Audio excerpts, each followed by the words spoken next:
Hello, I'm Rob O'Malley. And I'm Rachel Klein. We're joining you from the Dialogue on Science, Ethics, and Religion, or DoSER for short, a program of the American Association for the Advancement of Science. Since 1995, DoSER has facilitated communication and engagement about science between scientific and religious communities, recognizing that these often overlap.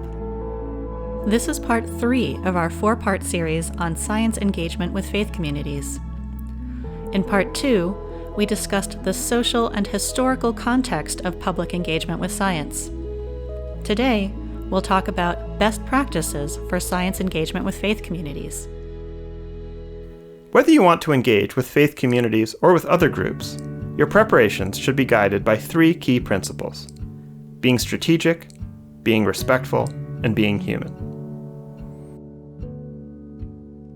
Being strategic means being intentional about what you're doing. This includes having a clear goal in mind, including who you want to talk with, and where, and why. We suggest building your engagement around 3 short key points, the most important ideas you want people to come away with. Remember, though, that engagement is about more than sharing your own ideas. It's about interactions, dialogue, and mutual learning. Don't just give people facts and figures. Effective science engagement creates opportunities for all participants to share with and learn from each other.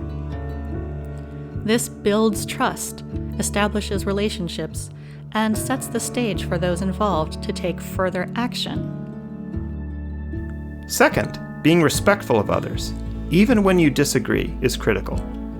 Tensions around science topics are often not actually about the science itself, but about identity, culture, values, and worldview.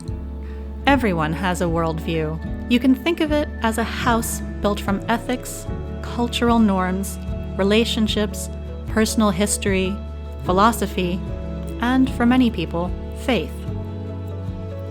Presenting science in a way that directly attacks the foundations of someone's worldview can be threatening. Most people respond poorly to being insulted or being told that their beliefs are wrong. And many people, including scientists, are motivated to reject information that challenges their core beliefs and values. Keeping all this in mind, a good approach is to meet people where they are and to practice cultural humility. This means things like not assuming you know what others believe or why, being open to examining your own beliefs, and being curious about the beliefs of others rather than judgmental, showing empathy and making space for people to reflect and ask questions. And you should recognize that what people think isn't something you decide for them. The last key principle is to be human. It matters that you are the one engaging. People might wonder what they have in common with you, or whether they can trust you. You can help make the science relatable and meaningful to them by finding shared values, interests, and concerns. Even if it's something small, you can build from there. Are you both parents? Sports fans? From Ohio? If you are a person of faith, framing your work around cultural or religious values can be a powerful way to challenge preconceptions about scientists. For example, for some communities, environmental justice, conservation, and sustainability can be framed in terms of care of God's creation.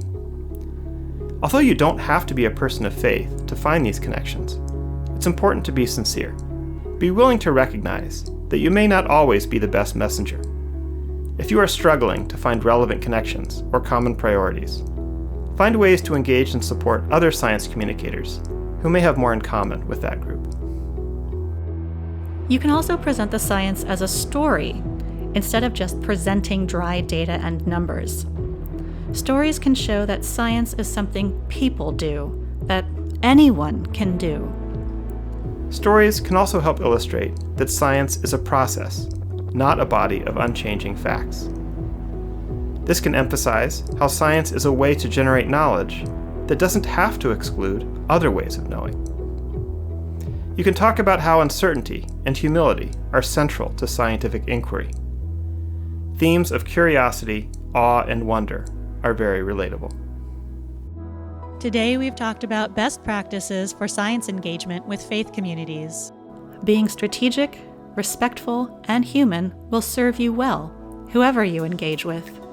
Be curious and not judgmental. And remember that facts are not enough. Ground your approach in shared values and concerns and in making science relatable and relevant. In Part 4, we'll discuss some examples of science engagement that share a common theme: meeting people where they are. Thanks for joining us. See you next time.